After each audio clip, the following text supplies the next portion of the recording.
This week has already been a winner for PlayStation releases, and once again, got some massive games dropping this week, from indie gems to big AAA hitters. Today, I'm going to be breaking down everything coming to PlayStation for the week commencing March 17th through to March 23rd, and I think there's a little something here for everyone.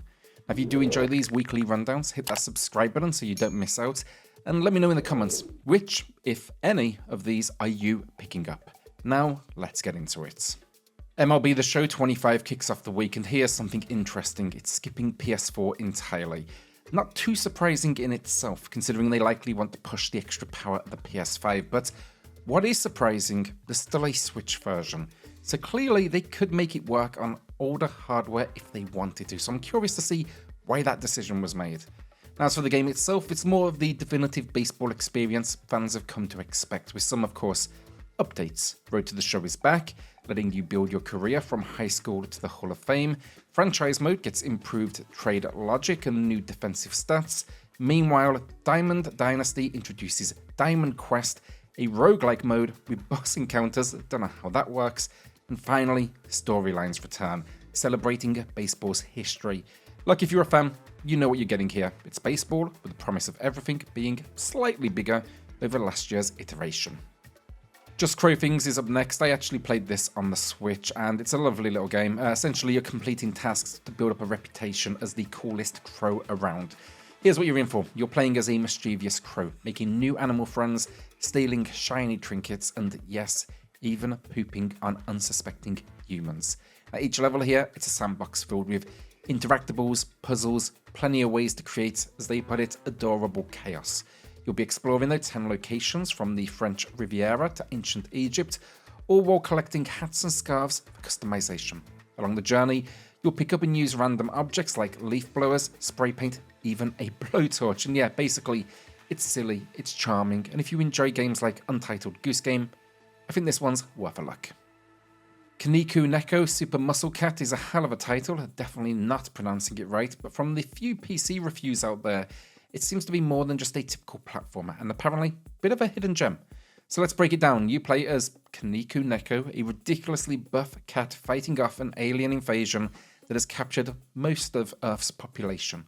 Now, alongside your friends Lemon and Kita, you'll take on a mix of 2D platforming and minigames that shift up the gameplay. So sometimes you're climbing like a cat, other times you're punching with the force of a school bus. The game leans into its goofy anime-inspired aesthetic, packed with humour, drama and action, all wrapped up in a 90s anime visual style with hand-drawn animation. There is also then, as a side note, a meow button, which, like, let's be honest, it's always going to be a selling point. Assassin's Creed Shadows is finally here after a minor delay, and I'm looking forward to this one. Definitely been some online discourse, mainly complaints calling it woke, which we'll definitely see in the comments on this video, but honestly, I'm excited to dive in. The setting's a big shift for the series, and naturally, it's going to be compared to some heavy hitters. But I tend to enjoy the Assassin's Creed formula, and I doubt this will, stray too far from what I expect. I'm anticipating something more action-heavy, kind of like Valhalla, but hopefully the stealth elements hold up. Now, the rundown really, it's obviously set in Japan, but Shadows lets you play as two protagonists. One is a shinobi assassin, the other a samurai, and you can switch between them freely. They're very distinct play styles between these two characters. One is focused on stealth, parkour, navigating quietly enemy bases, while the other is all about wielding weapons and just simply brute force. The game, though, promises a fully reactive open world with dynamic weather and changing seasons, plus a network of spies you can recruit to help uncover new targets. If done right, this could be the Assassin's Creed game fans have wanted for years, but as always, we need to wait now to release to see how it stacks up. Rendering Ranger R2 Rewind is a fascinating release. I love the era, but I'll be honest, never heard of this one before. And that makes sense, because this was originally a Japan-only SNES game with only 10,000 copies ever printed, making it a serious collector's item. Now, from the trailer, it looks like a mix of run-and-gun platforming and side-scrolling shooter action, and considering it comes from the creator of Turrican, it is easy to see why it's got a cult following. Now, what is the deal here? Well, you're playing as Title RR, a Special Forces soldier fighting off an alien invasion across 9 levels that switch between side-scrolling action and those shooter elements. It was a technical showcase for the Super Nintendo back in the day, featuring upgradable weapons, massive enemies, and fast-paced chaos. Now, this new Rewind edition then faithfully emulates both the original game, but also its unreleased Western version, which is going to be known as Targa. It also adds on top of that quality of life features like save states and a rewind function. So yeah, like if you like 16-bit shooters, platformers, run and gun, all that good stuff, this could definitely be a hidden gem worth checking out. RollerCoaster Tycoon 3 Complete Edition arrives on PlayStation, and I'll be honest, I absolutely love this series. It is a classic, easily probably in my top 10 games of all time, and I had a blast playing it on the Switch. That said, for PlayStation players, I imagine many will want something a little bit more modern, and if that's the case, I'd say Planet Coaster 2 is probably the way to go.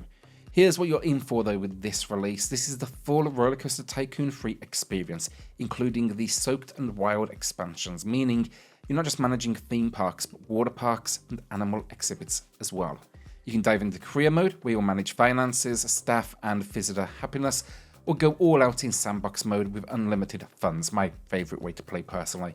Of course though, the Coaster Cam is back, letting you ride your own creations, and with over 300 rides, 500 scenery pieces, and 20 different animals to care for, there is plenty to keep you busy. So yeah, look, if you want that classic RCT experience, it is hands down still one of the very best theme park sims out there. Assault Suit Leynos 2 Saturn Tribute, a mouthful of a name. It's another remaster that never made it to the West, originally a Japan exclusive Saturn game from 1997, and now it's finally getting a wider release as part of the Saturn Tribute series. Now, what's this all about? It's a mech-based action game where you pilot and customize assault suits, tweaking loadouts, adjusting parameters, and selecting weapons to match different mission objectives. Combat blends reflex-based action with strategic loadout planning, and the camera dynamically zooms in and out dependent on weapon choice and field of view. The difficulty then adapts to your skill level, introducing tougher enemies as you do improve. And yeah, basically it's all about keeping that action intense. So yeah, look, if you're a fan of classic mech shooters or want to experience a lost Saturn gem, I think this one's really interesting. I'll personally be taking a look. Bleach Rebirth for Souls is another big release this week, and I'm both curious and hopeful, especially for longtime fans, because let's be honest, anime games, they can be hit and miss. But this one definitely looks promising. So let's break it down. It's a 1v1 fighter where battles revolve around powerful sword abilities and high-stakes clashes. One strike can determine the outcome, shifting the tide of battle in dramatic fashion.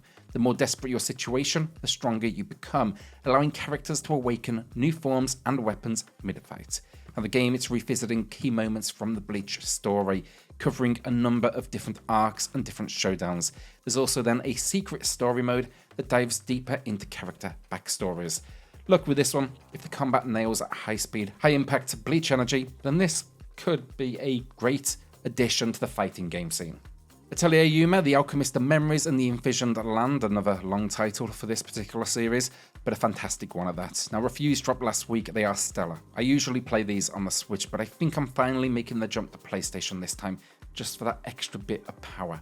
Now, what makes this one stand out? Well, this entry follows Yumia, an alchemist in a world where alchemy is considered taboo, as she sets out on a grand adventure across a ruined continent in search of the truth. The game's core theme here is memory, with Yumia and her companions facing the past while shaping the future. The gameplay sticks to that Atelier formula, exploring fast open fields, gathering materials, and crafting items that aid in combat and progression. A new simple synthesis system as well that lets you craft items on the go, and you can even build and customize bases with furniture to create your own hideouts. So yeah, come here for that mix of kind of crafting, open world exploration, and that signature charm as well. What I love about this series is, as RPGs go, it doesn't take itself too seriously. The storylines, they're never, incredible odds, I guess, so I've always really enjoyed, the pacing of the experience. And that is the new games for PlayStation this week, and I think it's actually been a strong few weeks now. We've had some real big heavy hitters drop throughout the month of March, and I know not every week's going to be for everybody, but I think this week in particular, RPGs, a sports game, we've got a AAA title dropping in Assassin's Creed, a ton of indies that never come to the West before. I think that's pretty cool. So if you are picking up anything, let me know what that is in the comments below. With that, if you did enjoy the video, do me a favor and subscribe. And yeah, I'll see you all on the next video. Cheers all.